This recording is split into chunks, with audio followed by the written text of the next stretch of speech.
The Lincoln, Nebraska Friends of Chamber Music welcomed the Baltimore Consort for an evening of songs selected to reflect on the life of Mary, Queen of Scots.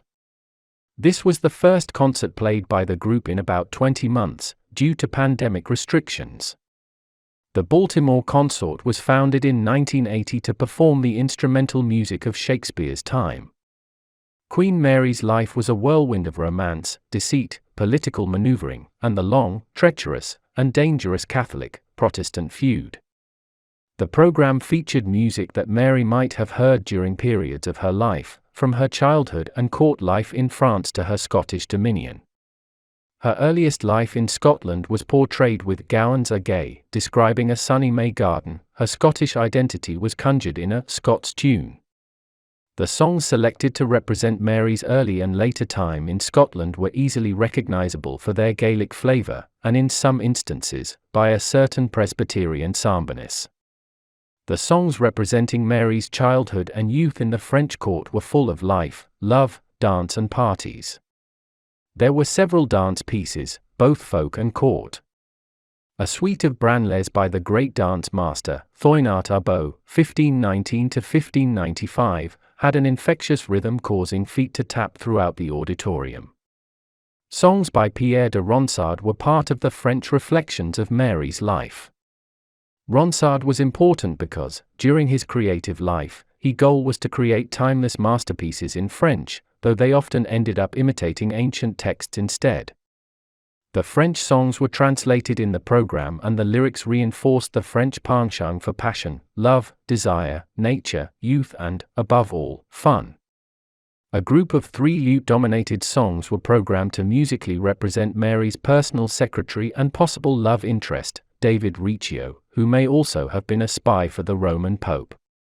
The program included a work by a female composer, Maddalena Castellana, who was almost an exact contemporary of Queen Mary and has the distinction of being the first woman to have her madrigals published, in 1568. The closing set began with music by William Byrd, the text which may have been written by Edward Parton as an elegy for the executed Queen. The members of the consort, all senior professional musicians, were impeccable in their playing.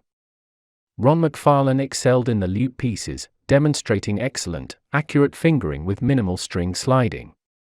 Mindy Rosenfeld on winds not only was an accomplished player, but an enthusiastic and energizing force, who enjoyed both performing and listening to the music.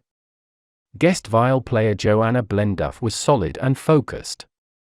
The program included several narrated sections spoken by Michael Trutner. He was polished and his skill with accents was notable. The musical instruments commonly used in the 1500 to 1600s were surprisingly mellow and not very loud, at least by today's standards. When accompanying a singer, they could easily be swallowed by the sound of a loud singer. Fortunately, soprano Danielle Svonovec carefully shaped her beautiful voice to complement the instruments. She also had a winsome stage presence that nicely mirrored the emotions of the songs she was singing. Only in the William Byrd in Angel's Weed did her voice seem to falter with pitch issues, yet the piece was still a powerful and loving tribute to the fallen Queen. In total, this was a delightful evening of song that was carefully curated to reflect on the life of Mary, Queen of Scots, played by a seasoned group of talented musicians. Their joy of playing, combined with their technical skills, made for a great performance. It is easy to understand why the Baltimore Consort is a favorite of the Lincoln Friends of Chamber Music.